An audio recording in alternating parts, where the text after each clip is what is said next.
Cyffredinol Blynyddol, Ymddiriedolaeth Gwasanaeth Iechyd Gwladol Prifysgol Velindre ar gyfer y cyfnod adrodd 2020 I 2021.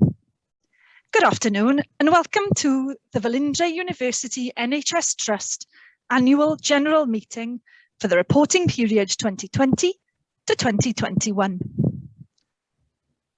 Mae'r cyfarfod cyffredinol blynyddol heddiw yn cael ei ffrydio'n fyw, ac fel aelod o'r cyhoedd, gallwch fynychu'r cyfarfod fel sylwebydd. Mae hynny'n golygu y gallwch weld a chlywed y drafodaeth a'r cyflwyniadau, ond ni fyddwch yn gallu cymryd rhan weithredol yn y cyfarfod. Today's annual general meeting is being live-streamed. As a member of the public, you can attend the meeting as an observer. That means that you can see and hear the discussion and presentations today, but will not be able to actively participate. Bwriadwn ddarparu recordiad fideo o'r cyfarfod a fydd ar gael ar y wefan yn fuan ar ôl y digwyddiad.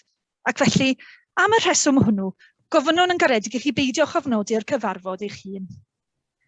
We intend to provide a video recording of the meeting, which will be available on the website soon after the event. And so, for that reason, we ask kindly that you do not record the meeting yourself. Hoffwn yn awr gyflwyno cadeirydd yr ymddiriedolaeth, yr athro Donna Mead, a fydd yn agor ein cyfarfod cyffredinol blynyddol. And now, I would like to introduce the Trust Chair, Professor Donna Mead, who will open our annual general meeting. Prynhawn da, a croeso cynnes iawn I chi gyd. On behalf of myself and the Trust Board, I would like to welcome you all to the Velindre University NHS Trust Annual General Meeting. And I'm very pleased to confirm, as we've just heard, that this meeting is being live streamed today, as the current restrictions in place continue to prevent us from holding this meeting in a public gathering, as we've done in previous years. Usually, we would allow the public to ask questions and raise issues in a public annual general meeting, but this isn't possible today. We have, however, provided an opportunity for questions to be submitted in advance of today's meeting. And although we are meeting virtually, the hope is that this will enable as many of you as possible to join us via the internet. Those of you who have joined the meeting today, which I understand to be a mix of staff and the public, a very, very warm welcome to you all. Since I became chair of Velindre University NHS Trust, I've endeavoured to find a theme for our annual general meeting to accompany the requirement to present reports to the public. This year, it was easy to select a theme. From the beginning of the year that we're reporting on, we've had to adapt our services and procedures very quickly to respond to the COVID-19 pandemic. And we did this expertly with incredibly positive results. Our staff continued to deliver high quality services in what was a very worrying and difficult time for everyone. And so the theme of this year's AGM is thank you to everyone for making this happen. We want to thank every one of our staff for the part they've played in our journey through COVID-19. And with that in mind, I'm pleased that we are joined this afternoon by a very special guest. He needs no introduction here in Wales, and during the height of the first wave of the pandemic, he wrote a poem about it in his own inimitable way. And when I asked him if he would read his poem for us, he accepted the invitation immediately. So I'm pleased to introduce you to the man who has given us so many words and phrases which now form part of our national identity. Phrases such as, do it hard, hymns and arias, and paint the Rhondda grey. Mr. Max Boyce is going to say a few words and read out for us his very moving poem, When Just the Tide Went Out. Hello everyone, I'm Max Boyce and I'm very pleased to be here today to give a short introduction to your AGM. Looking back, none of us could ever have imagined what transpired early in 2020 and how much our lives were about to change. We've all been through so much and made countless sacrifices. Many of us have lost friends and loved ones. We've witnessed incredible acts of bravery and kindness since the start of the pandemic. These unprecedented times inspired me to write something memorable, something I hope would capture a moment of a time and a place. So I wrote this poem dedicated to all the staff working in the NHS. So I'd like to share it with you today and offer my heartfelt thanks to everyone at Velindre for wonderful work they have done and continue to do so.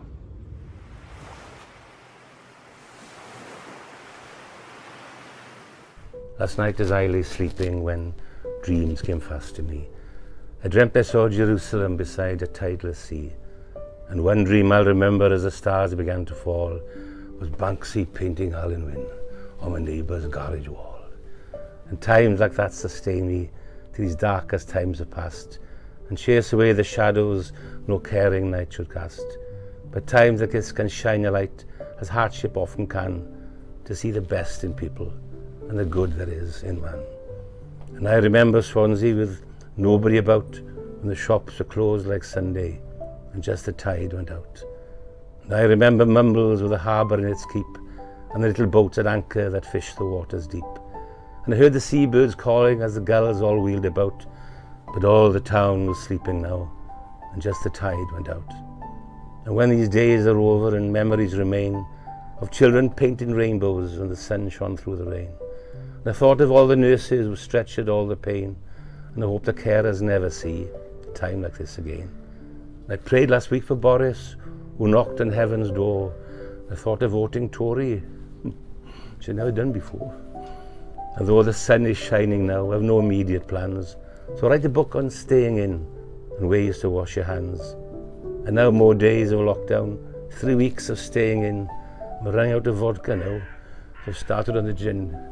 And my neighbours are complaining. I've heard them scream and shout with the noise the bins are making when they take the empties out. And I remember Swansea with nobody about, when the shops were closed like Sunday and just the tide went out. Some wanted Christmas cancelled, but the piper calls the tune, and hark the herald angels sings, wouldn't sound the same in June.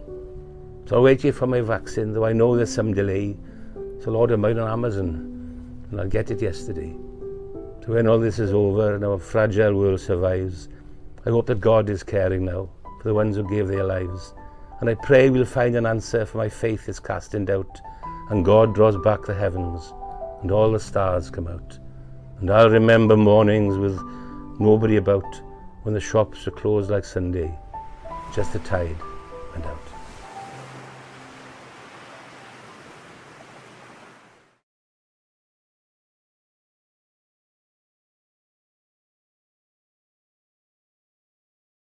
Diolch yn fawr.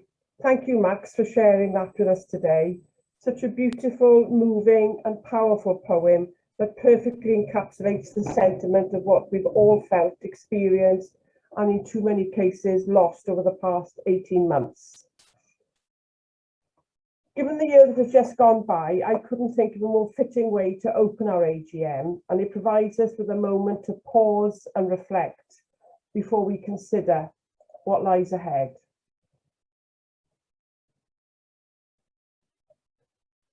This year's annual general meeting is for the reporting period April 2020 to March 21, which of course was just as the first wave of the pandemic was beginning to take hold. We could not have imagined the immense challenges, uncertainty and scale of change that it would present, and how it would go on to pervade every aspect of our lives. As efforts mobilised at pace to mitigate its impact across the world, the response of the whole team here at Velindre over the past year has been nothing short of truly inspirational. The dedication, spirit, passion and commitment of our staff, even in the most difficult of circumstances, has been truly remarkable. As someone once said, although the world is full of suffering, it is also full of the overcoming of it. Courage is not having the strength to go on, it's going on when you don't have the strength.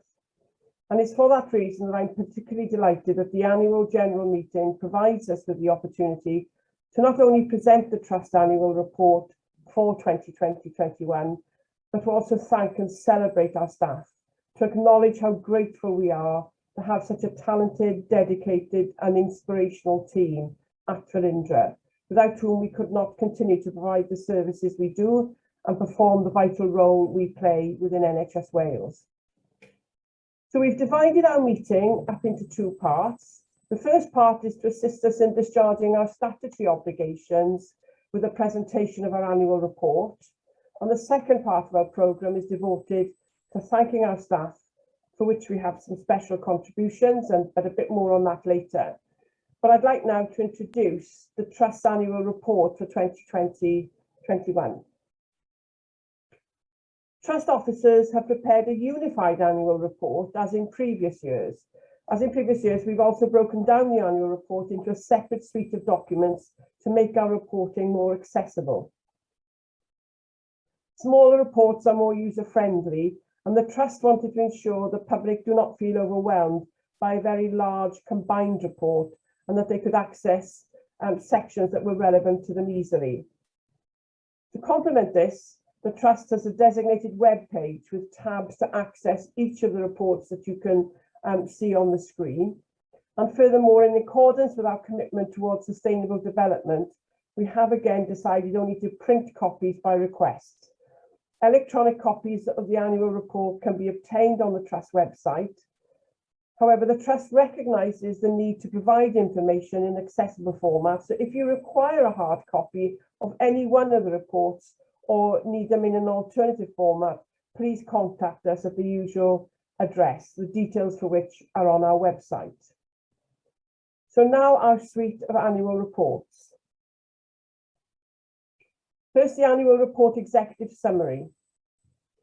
This outlines the key developments and achievements during 2020-21, and it highlights some of the key programmes of work and transformational change that have continued against the backdrop of COVID-19, such as the launch of a new blood collection model in order to introduce additional safety measures in response to the pandemic. Our vaccination programme and the pivotal role it played in the national programme, which you'll hear more about later. And the Welsh Blood Service role in supporting the introduction of a landmark change to blood donor selection criteria, which has made the service much more inclusive. Examples of partnership working, such as the development of an acute oncology service across South East Wales, an outlined business case for a new radiotherapy satellite centre at Neville Hall Hospital, and the approval of the outlined business case for the new Velindre Cancer Centre to serve South East Wales. And with regards to the new cancer centre, we recognise that not everyone supports these plans. However, we remain committed more than ever to open and transparent engagement and conversation with our partners and stakeholders about these plans. In our executive summary, we also celebrate our award-winning staff and services by recognising the numerous achievements throughout the year, too many to mention them all here, but again, testament to the incredibly talented individuals that make up our team of staff here at Velindre. We're so proud of them. Now, the annual report executive summary is complemented by a suite of reports, the first of which is the performance report. And this describes how we delivered services over the past year in the context of the ongoing COVID-19 pandemic. And during 2020-21, we successfully adapted and maintained the supplies of blood and blood products to the whole of NHS Wales, and we delivered essential tertiary cancer services to South East Wales. Staff have created and embraced new ways of working to respond to the challenges, incorporating new technologies and innovation that will be harnessed as we continue to reap the benefits of our continually evolving digital landscape. Virtual meetings like this one, and in some cases, virtual consultations have worked very well. And our digital and IT staff are thanked for the rapid way in which they set up the technology and trained us all to use it.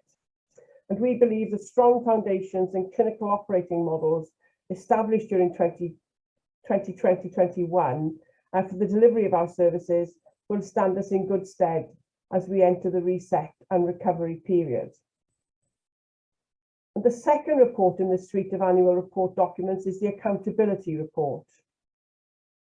And the purpose of the accountability section of the annual report is to demonstrate how we have met key accountability requirements to the Welsh Government. And the accountability report is made up of 4 key areas, which includes the corporate governance report, the financial accountability report, remuneration and staff report, and a parliamentary accountability and audit report. Included within the accountability report is the changing composition of Velindre. We wished goodbye to NHS Wales Informatics Services, fondly known as VUNHST, as they left us as a host organisation and embarked on their new journey, becoming a digital strategic health authority. Our finance, governance and workforce teams work closely with colleagues, ensuring the successful and smooth transition of VUNHST to Digital and Healthcare Wales on the 1st of April 2021.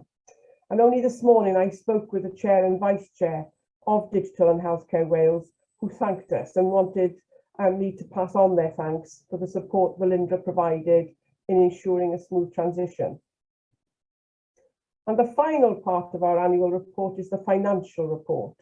And so at this point, I would like to introduce Mark Osland, our Executive Director of Finance, and invite him to provide you with an overview of the Trust's financial performance. Mark. Thank you, Chair. I'm going to provide a brief overview of our financial performance for last year.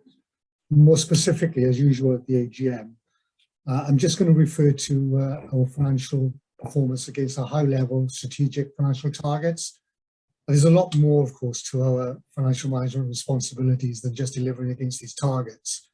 But we do have a legal and an administrative duty to deliver against them. So it's very important. Our success in achieving them is of course important. Before I mention the targets, I just want to say that each year when I've presented our financial performance at the AGM, I often mention the difficult and challenging times we're operating in. But I don't think any of us expected to face a year like last year. And I know everybody will appreciate how hugely difficult it was. And operationally, of course, it was just dominated by the impact of COVID, which of course had significant financial consequences as well, with the additional investment that's required to keep us running and also purchasing the necessary equipment, of course, to keep everybody safe. And most people will be aware that primarily Velindre gets its funding from our commissioning health boards.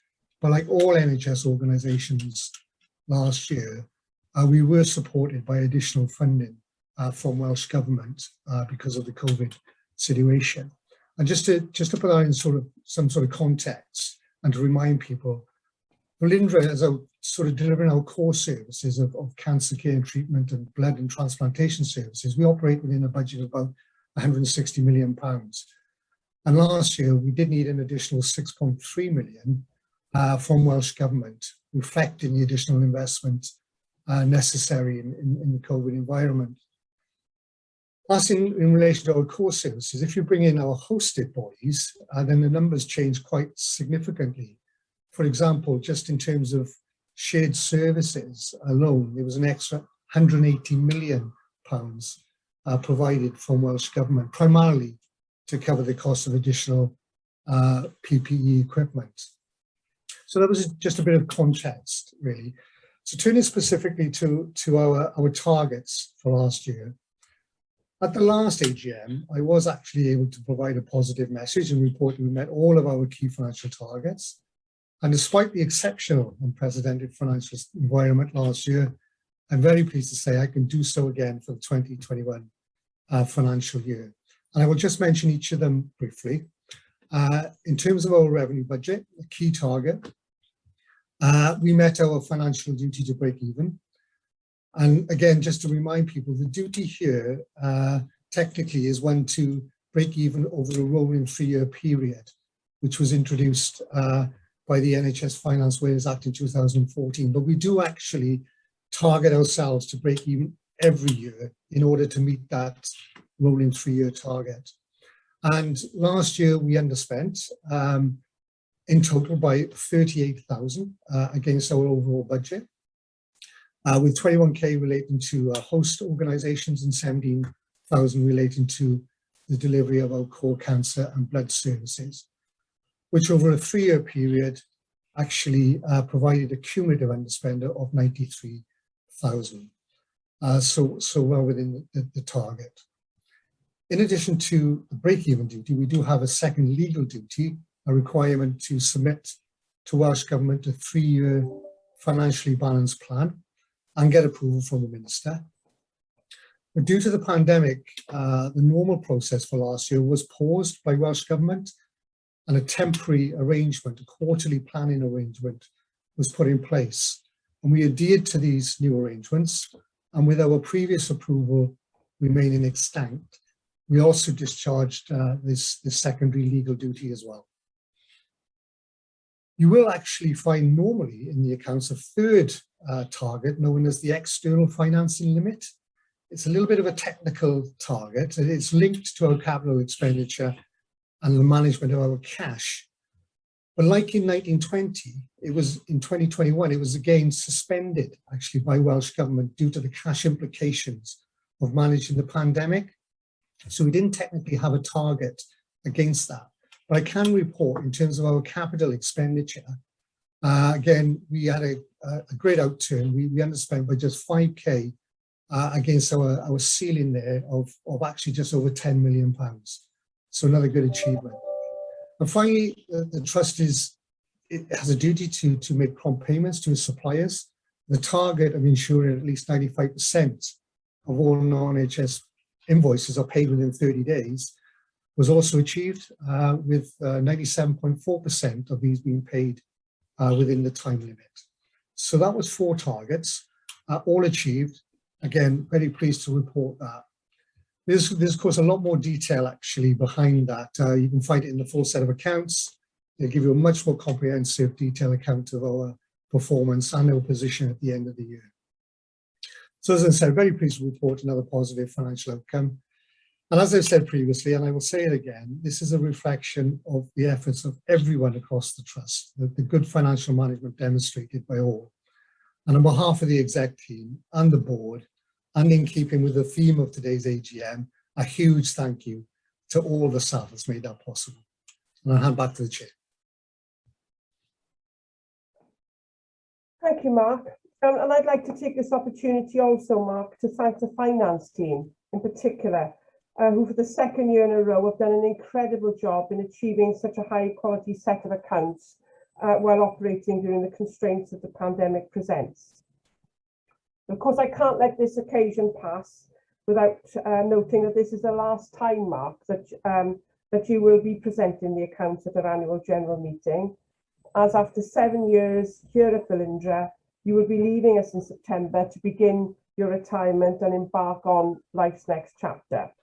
There'll be plenty of opportunities to say so long and thanks in the coming weeks.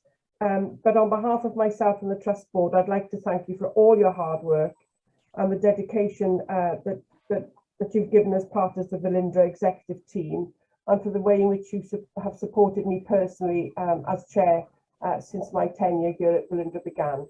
Thank you very much, Mark. Thank you, Chair, for those kind words. I'll miss you all. We miss you as well. So this year, in recognition of the challenges faced by NHS Wales, Welsh Government removed the requirement to prepare a separate annual quality statement. But we wanted to take this opportunity to share with you just some of the many important pieces of work that have been taken forward over this past year as part of our ongoing commitment to continuously improve the quality of our services and the care and the treatment we provide to our patients and our donors. And we've engaged on how we've engaged with our patients, donors and partners to gain continual feedback on our services and the care we've provided, and most importantly, how we've used this feedback and engagement to improve what we do. And I think for most of our public, this perhaps will be one of the most interesting parts of our presentation. So no pressure on our next presenter, Nicola Williams, but I know you're going to find the next section extremely interesting and I hope inspirational. So I'd like to invite Nicola Williams, our Executive Director of Nursing, Allied Health Professions and Health Scientists, provide you with a brief overview of some of the developments over the past year. Nicola. Thank you, Chair, and no pressure then. No. Given the challenges that we've already heard about this afternoon that COVID has brought us over the last 18 months, I feel so privileged to have worked with so many amazing staff and have served our patients and donors and delivering such amazing care, treatments and services. So as the chair has outlined, I'm going to share with you just a small snapshot of some of the things we continue to do to make sure that quality, safety and the experience of our donors and patients have remained at the heart of what we do here at Velindre. Despite the pandemic, we have continued to develop services, and we've already heard about some of that already. And we can't do that and should never do that without positively engaging with our donors and our patients to ensure that we are meeting what they need and that our services are wrapped around that rather than anything else. We must always try and co-produce our services, and when we're looking at anything new, do that with our patients and donors. Throughout this year, we have also worked really well with the Community Health Council colleagues but also looked at our infrastructure as an organisation to support our engagement. So some examples of that include how we have used social media, and we have really looked at how we used our Facebook. As a result, we're now reaching on a daily basis well over, on average, 800 people through that. We've done a lot of work to develop our intranet site. And as a result, we've been able to improve the productivity of that and make sure that the information remains up to date and accurate. We've used those platforms to not only engage with our patients and donors, but also to share some public health and Welsh Government messages during this pandemic, which has been the most difficult time for everybody. We've also looked at how we can work better across the trust, so to both the cancer services and Welsh Blood on joint campaigns. So one example of that was during World Cancer Days. Some specifics now in relation to the Cancer Centre. We've already heard this afternoon about the work that we've been doing around our acute oncology service and how we're looking at developing that further with our health board partners. And we couldn't do that without our patients being involved and supporting us through that work. In addition, we've also heard about the satellite radiotherapy centre development work with an Iron Bevan Health Board. And again, we've worked with our patients to develop that work. And we have worked really well and continue to work despite the pandemic with our patient engagement group and patient group at the Cancer Centre. And I wish to thank them ever so much for their continued support for us as a trust. Just moving on to Welsh Blood now. So Welsh Blood, similarly to the Cancer Centre, have also really looked at its how we've engaged during this year. And we've developed 2 new partnerships that are really helping us to reach out to encourage donations and reach out to the population in Wales. So the examples that are included on the slides here is firstly with the Football Association in Wales, which allows us, when we are running donations in various parts of Wales, that we've got 52 teams now that help to promote our donation clinics across their social media and people who link in with the team. So it's really given us a much greater reach. And quite an interesting project is with the Welsh Baccalaureate, where we have written a challenge in relation to Welsh Blood, where young people are asked to develop a project where they can link in with other young people, again, to encourage donation. So just thinking very differently about how we engage as an organisation. As outlined on the slide, you can see that we've reached record-breaking social media, and that's a 55% increase there, and really had to change our appointment model during. We started a little bit of work pre the pandemic, but this became very, very important due to the pandemic, and moved to a donation, appointment only donations. But again, engaging with our donors and doing that with 95%, went into pre-book for appointments. So I would like to thank all of our patients and donors who have helped us. It's really, really important that we work with them, and by engaging with our patients and donors in this way, listening to their experiences, and using that to develop and improve our services. That really makes Velindre very, very special, and make sure that we are doing the right things all of the time. Gathering patient experience and the feedback from our patients and donors during the pandemic has not always been easy. I think particularly at the Cancer Centre, where we were before the pandemic hit, relying quite a lot on paper, and therefore we did have to put that on hold a little bit. However, we have still captured feedback, but albeit in a different way, and we have worked with the individual teams and services to capture feedback from our patients. And an example is included there on the slide around feedback and we've had from our patients when we moved to virtual pre-chemotherapy assessments. So we had a really good response rate of 55%, and as you can see there, a really good satisfaction rate of that service.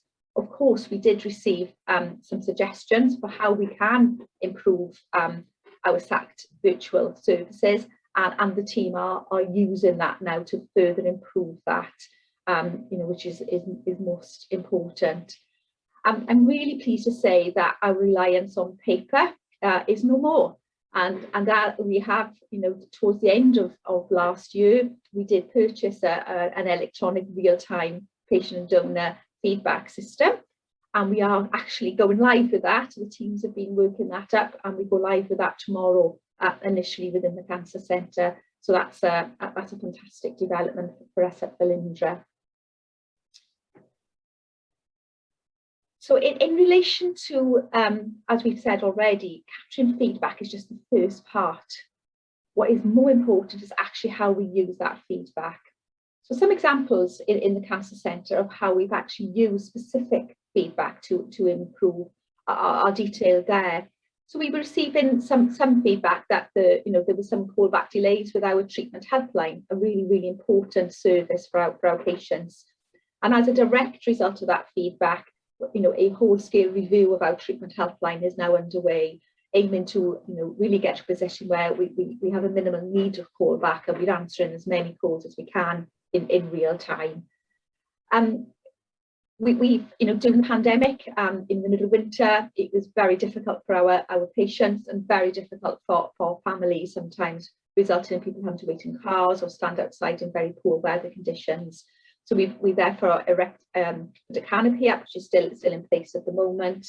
We've also looked at increasing seating outside the entrances of the hospital, introduced a fantastic meet and greet service, one of the happiest people I've ever come across, actually, who meets and greets our patients, staff and families every day. An amazing service there, and a hot drink van, which was very, very well used, particularly during the winter months. Parking, it's a problem throughout the NHS, but it was a particular theme for our patients who very often are struggling with mobility and are quite poorly. So we have fundamentally reviewed our parking within the Cancer Centre over the last year. We've created additional patient-only parking spaces.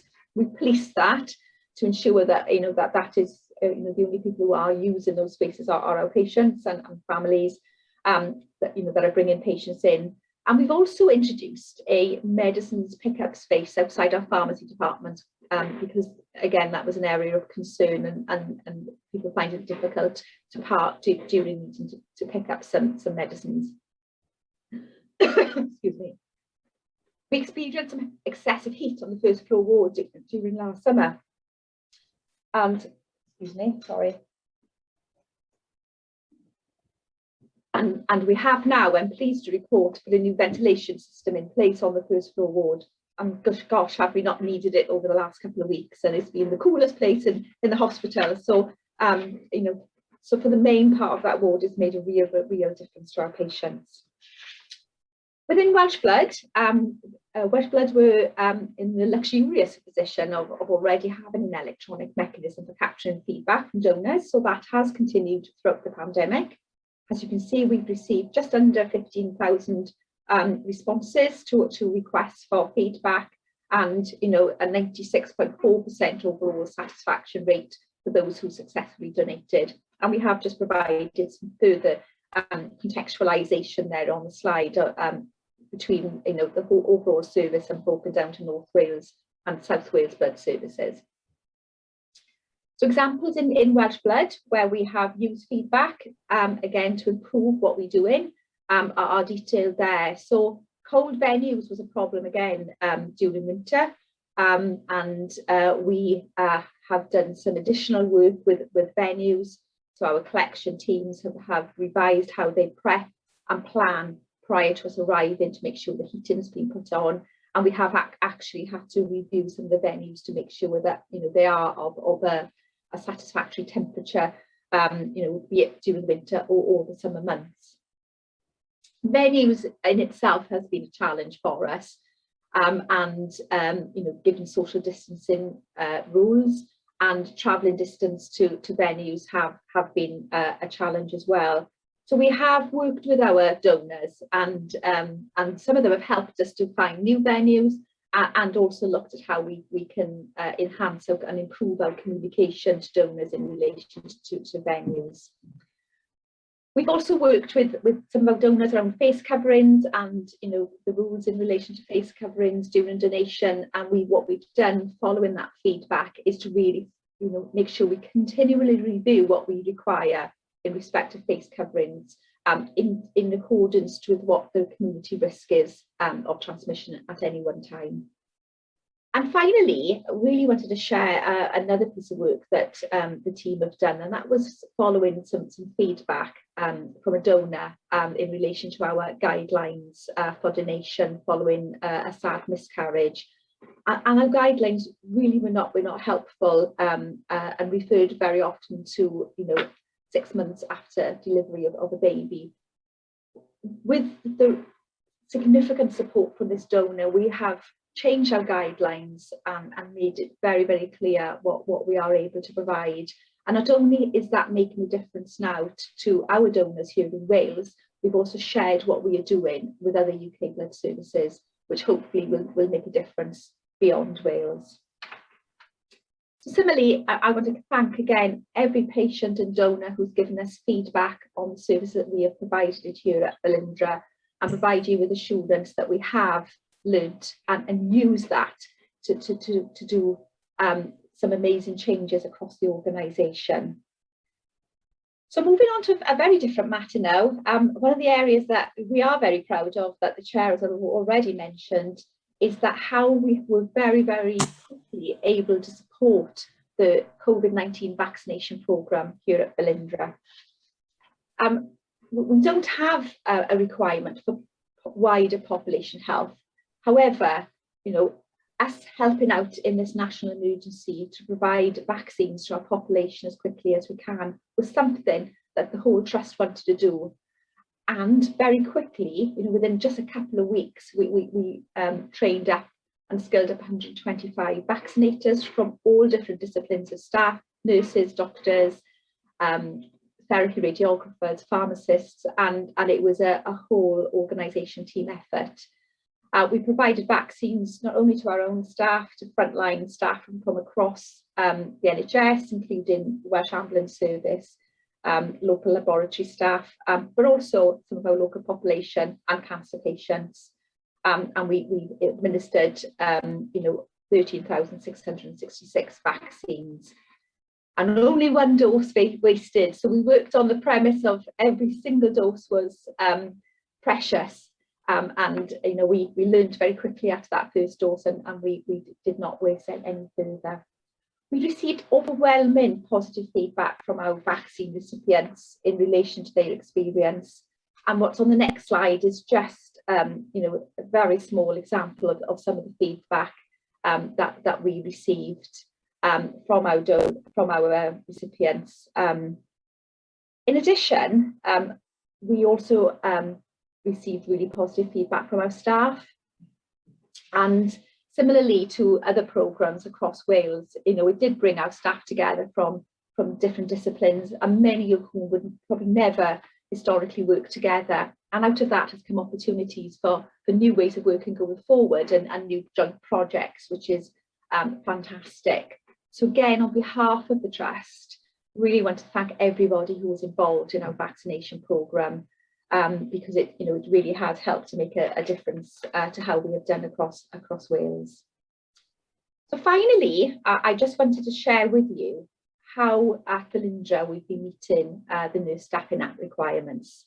So staffing is an absolutely critical part of being safe across all services, and it's going back to the right staff in the right place with the right training.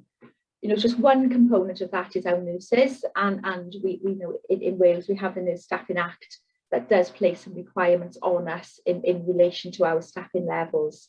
So for the last 3 years we've been working under the Act, and for Velindre it's been under Section 25A of the Act, which really requires us to have an overarching responsibility to have regard for providing sufficient nurses in all settings. That requires us to really triangulate what we are doing, making sure that we look at professional judgment, patient acuity, any areas of harm, or our indicators telling us, and professional judgment, and really looking at our rosters and our systems. And that's been quite tricky, as you can imagine, during the COVID pandemic, where we had some staff challenges and increase in patient needs. We've also got a responsibility to develop our workforce for the future, and we've also been able to create some bespoke student placements so we can help to shape our nurses for the future for NHS Wales. Most importantly for us, we have not seen any incidences occurring as a direct result of our staffing levels. I'm really, really proud as our Director of Nursing to be able to say that. I will now hand over back to the Chair. Thank you. Thank you, Nicola. You covered an awful lot of ground there of what is really impressive volume of new developments, and importantly, evidence of where the Trust listens to the feedback we receive and then looks at ways to improve the service as a consequence of that feedback. And thank you and your team for all the hard work, in creating an atmosphere in which we are prepared to listen and then to do what's necessary to make things better for our patients and for our donors. So that brings us to the end of our annual report section. And I've drawn your attention to a couple of the reports, but I do invite you all to visit our website and take a look at all the reports at your leisure. And some of the developments that Nicola's talked about are there in an expanded form, and you can read much more about them. As always, we welcome feedback on our reports and any suggestions for future editions, indicating what you'd like to see or hear about. Please get in touch. We would welcome that feedback. So now, as we move into we're coming to the next section of our AGM, which is the kind of saying thank you, I would like to hand over to Steve Ham, our Chief Executive, who's going to make a few final comments before we begin part 2 of the agenda. I can't see Steve, but I know he's there. Steve, oh, there you are. Steve, over to you. Diolch, Donna, Pnawn da, pawb. Just to add a few things. I mean, we've tried to capture some of the fantastic work that's happened both within the body of reports, if you get the chance to read them, but also in the presentations today. But hopefully you'll get a picture of some of the innovation and improvement that's been delivered in an incredibly agile way by the staff working in the organisation, support of our donors and our patients in what has been some of the most difficult times we've all faced. And I would really like to recognise that. And one thing before we move on to the next section would be to thank the rest of the board and my team for all their hard work during that period as well. So, diolch, Donna. Thank you, Steve. So this year has been unlike any other, as we've said, that we've ever known or indeed ever experienced in our lives. And on several occasions since March 2020, the Chief Executive and I have relayed messages of thanks for the astonishing way in which you've all carried on with caring for our patients and donors, no matter how difficult the circumstances of the pandemic.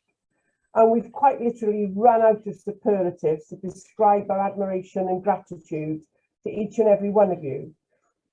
But on the occasion of our AGM, we must try once again to find those right words. Believe me, it's difficult to put into words how proud we are of the lengths we've all gone to over the past 18 months to ensure our services have been available to those who need us most.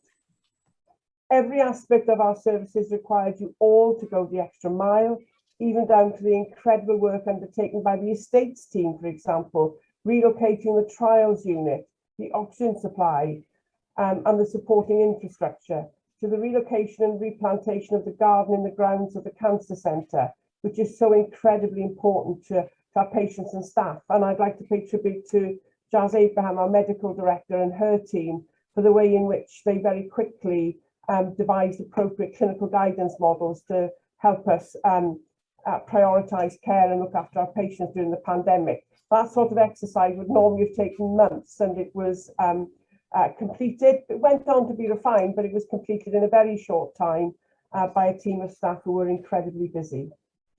You've all worked tirelessly in incredibly challenging conditions to ensure our patients, our donors, and all who come into contact with Velindre have been able to receive the compassionate care they require. And it's not just the patients and donors you've cared for each other as well. It might sound cliche to talk of the Velindre family, but that's how it's felt from the very outset of the pandemic. Families come together in times of adversity, and that's what I've witnessed time and time again throughout this difficult period, through countless acts of kindness, compassion, and ingenuity. So thank you for everything you've done and continue to do. We can never thank you enough. And on behalf of the Trust Board, we would like to take this opportunity to share with you a short video dedicated to you all, and I hope that you'll enjoy watching it with us.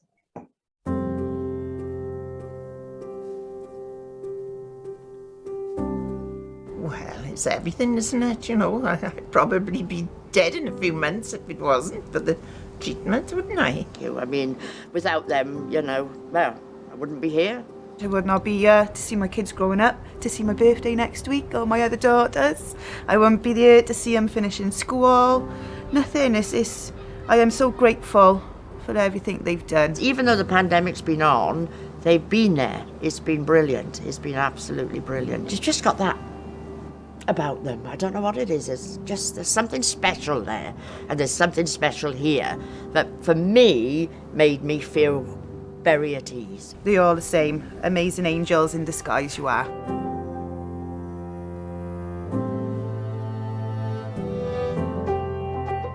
The pressure for the last 18 months has been relentless. It's been relentless on all of you. It's been an unprecedented time for everyone, both within work and outside of work. I have had the privilege of watching how every one of you has responded to the pandemic. And I'd like to thank you for the way that you've actually risen to every challenge and obstacle that's come our way and continued to deliver our services to our patients over the last 15 months. Each with your own special skill set, each with your own personalities and an individuality, all brought to bear to ensure that our patients continue to receive the vital treatments they need to save their lives, that our donors continue to come in and donate blood, also to save lives. It's just the job you've done is incredible. The spirit and the teamwork and the effort that you put in, I think is just mad. They were so careful and so attentive. They look after you so well, and it's such a crucial thing to do. Turn up to a job where you're working on the front line, actually dealing with people, that takes a lot of guts, especially with people who, you know, maybe dealing with things themselves. And thank you for making it so comfortable and smooth and reassuring everyone all the time and just being jolly all day long.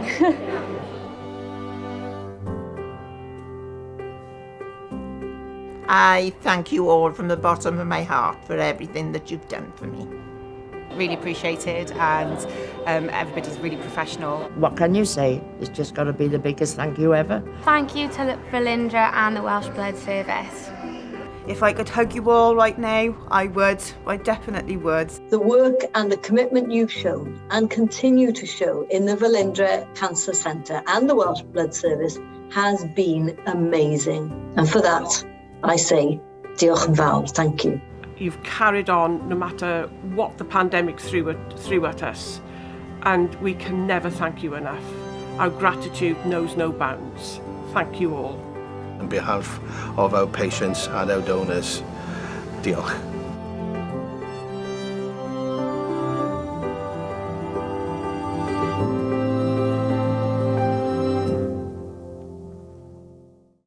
Well, I hope you enjoyed that short video. I've seen it a few times and I still well up every time I look at it.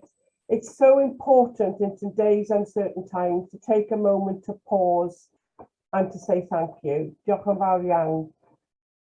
I want to reassure you that we will never take our staff for granted. And to that end, I would now like to invite Sarah Morley, our Executive Director of Organisational Development and Workforce, to provide you with a brief overview of the work that's been undertaken to support our staff well-being, which has been so incredibly important over this past year, and it's going to continue to be so in the year ahead. So Sarah, I'm going to hand over to you now. Thank you, Chair. Thank you very much for asking me to go after that video. And I mean, it's been a privilege for myself and my team to support the work of the Trust. We've always taken the wellbeing of staff extremely seriously, provided occupational health services and an employee assistance programme, for example, to support colleagues and their families. In addition, we've been proud to take a rounded approach to wellbeing, where we've provided access to services from alternative therapies to financial wellbeing, just to make sure that we're looking at the whole person.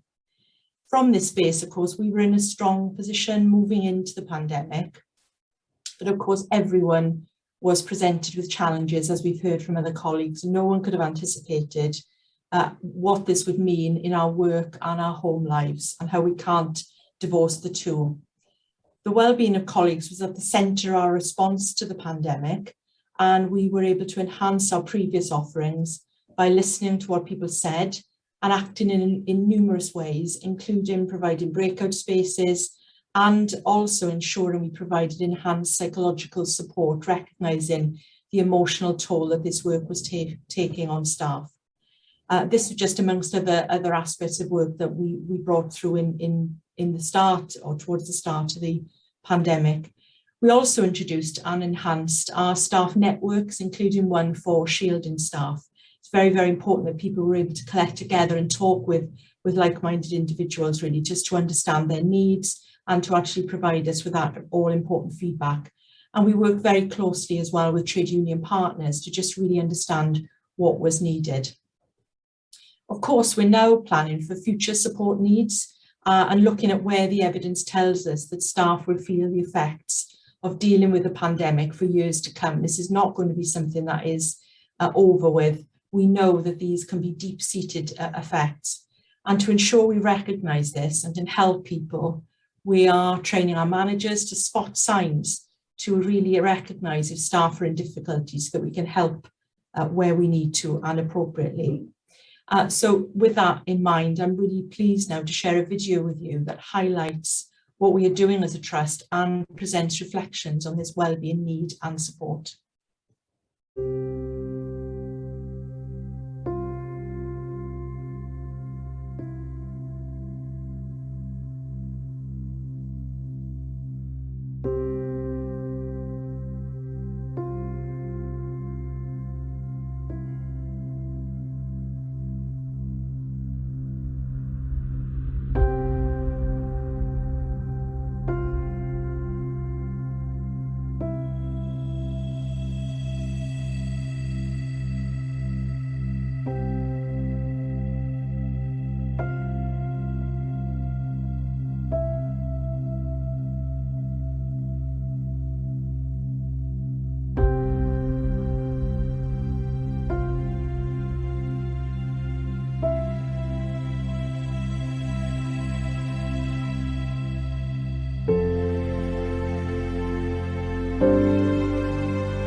When you were watching that video, I'm sure you took the time to reflect, as I did, on the many things our colleagues have dealt with and overcome, and how they continue to support and help our patients and donors and their families and carers. Each of us taking care of ourselves, of course, and looking after the well-being of all our colleagues is at the heart of who we are as an organisation, and will be reflected in all our plans going forward. I'll now hand you back to the chair. Thank you, Sarah. And I've been most impressed also by the way in which many of these support mechanisms have come together quite quickly and got disseminated, got out there into practice. They've not been things we want to do in theory or in principle. You've got them out there into practice as well to support our staff, to enable them to support our patients. We're coming to the end now, not quite there yet, but as we come to the end of our AGM, I wanted to invite Steve Ham, our Chief Executive Officer, again to provide a forward look for 21-22 and beyond. Steve. Diolch, Donna. As we talk today, we remain in a pandemic, and we've talked a lot about the last 15 months, and this continues to impact on us all across the world. And I've been watching, I suppose, with a lot of us, the impact of that in watching the Olympics from Tokyo this week, in terms of the impact it's having on that and the athletes who are working there. But it continues to impact on us. But the Olympics just strike me that what human endeavour is able to achieve is really striking. And the one sport in particular which has gripped me over the last couple of days has been the triathlon, and the seamless way in which people are transitioning, as they call it, from one aspect of a race into another. Felt a bit like an analogy of where we're likely to be heading from one phase of the pandemic into the next. It's still impacting us, and it's impacting us every day at home and at work. And that impact will go on for many years. And particularly as we emerge from the acute stage of the pandemic, that race will change, and it will change into something else. And I think that was the bit that struck me about the triathlon, is that transition that we're all trying to make as we go through coming months and years. There'll be lasting effects as we rebalance that we'll need to take into account as we move forward.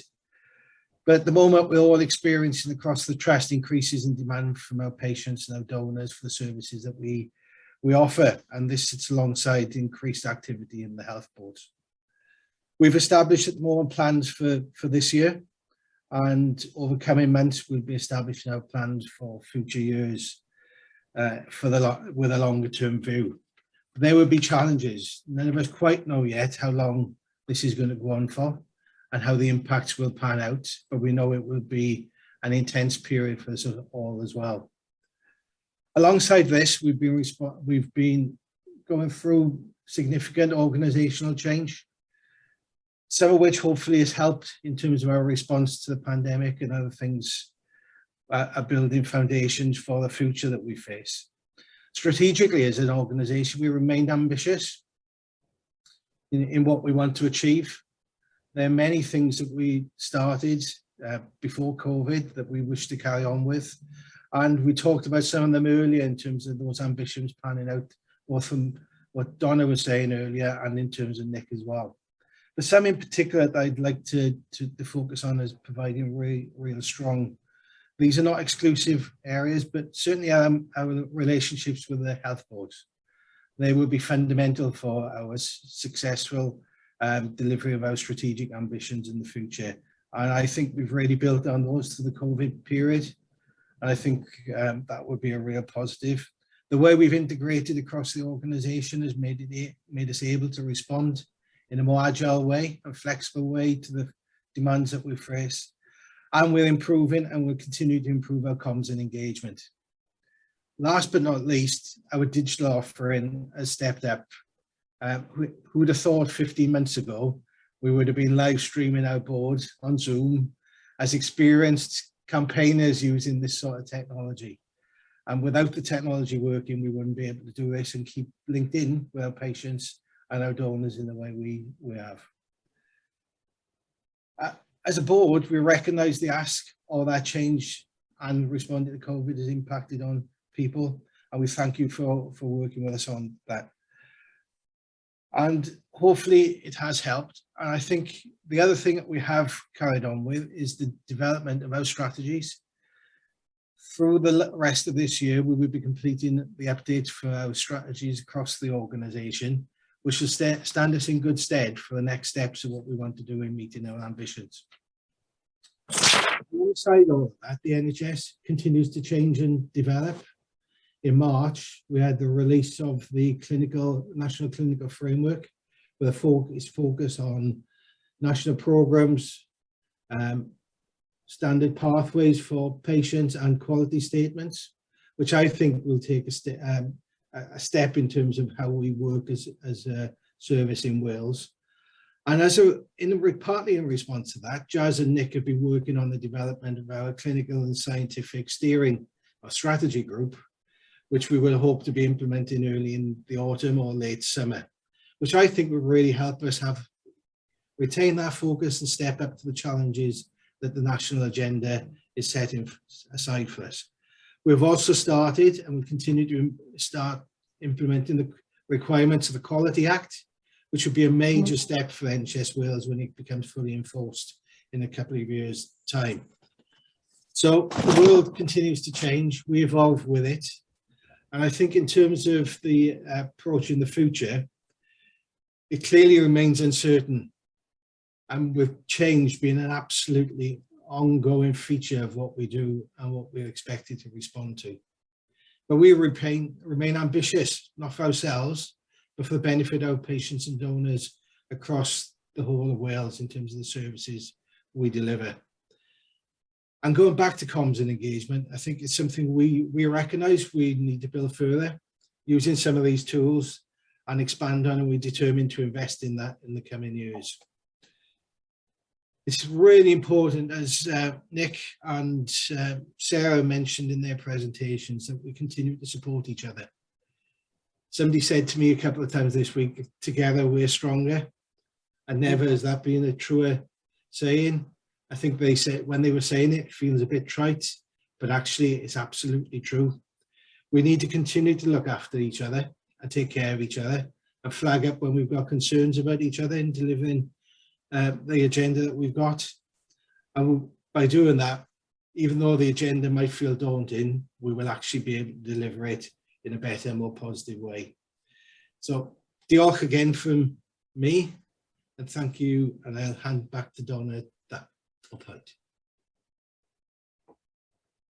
Thank you, Steve. I've had the pleasure of being chair of the Trust since 2018, because time is really flying, but I continue to be overwhelmed, inspired and immensely proud of the work that we do, the passion and the commitment of our staff, and most recently, their resilience and dedication in the most challenging of times.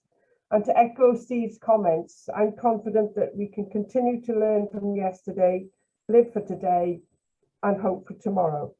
So before I come to the final item on our agenda for today, I want to just issue some other thank yous. I want to thank everyone involved in the preparation of the AGM today. That includes Emma Stevens and her team in corporate governance, and the IT team who've just made sure that everything has worked extremely well and extremely smoothly today. Lots of other people, you know, have made presentations. Thank you very much for all the hard work that's going into giving us an opportunity to provide assurance to our public of the work and the commitment of the staff who work at Velindre. I also want to thank once again Max Boyce for reading his poem Just the Tide Went Out, and to note that Max just gave us a limited edition signed copy of the poem, together with specially commissioned artwork that the poem was written against.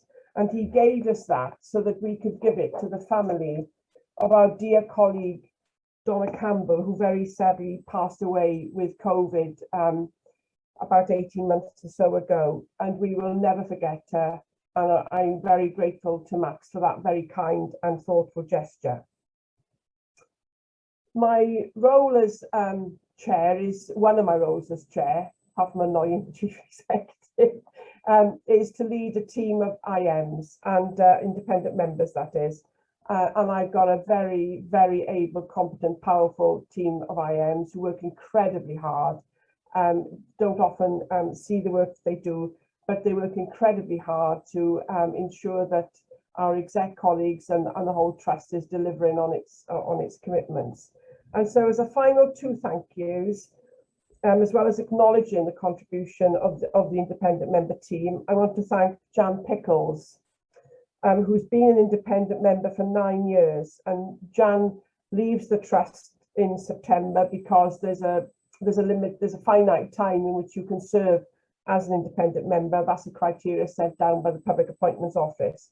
And so Jan, I want to thank you for your hard work, your commitment, and your wise counsel in your time. I've only known you for about 3 years or so, but you've been truly amazing, and we have a lot to thank you for, Jan. Thank you so much. And we wish you well in whatever you're moving on to do next.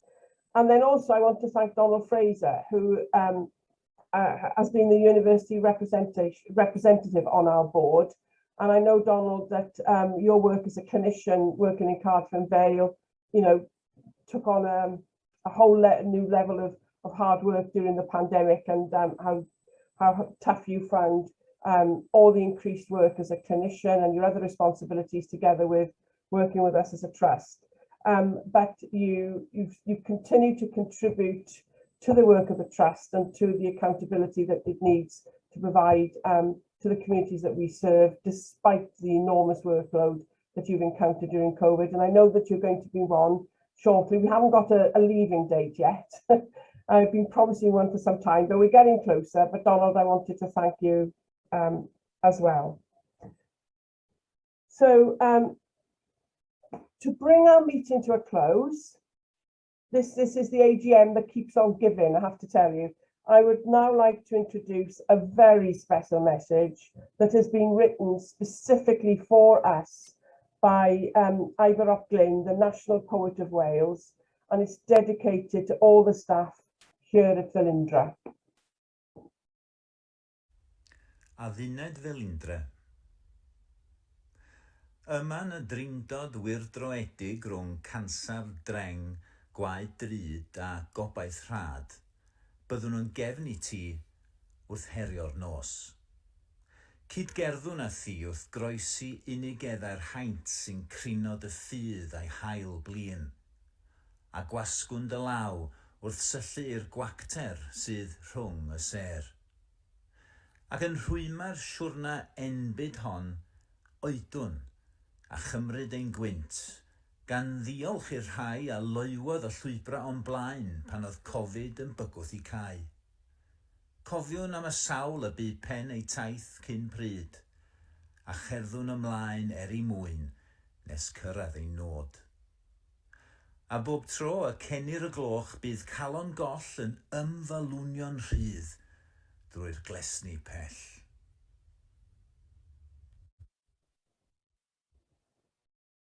Thank you.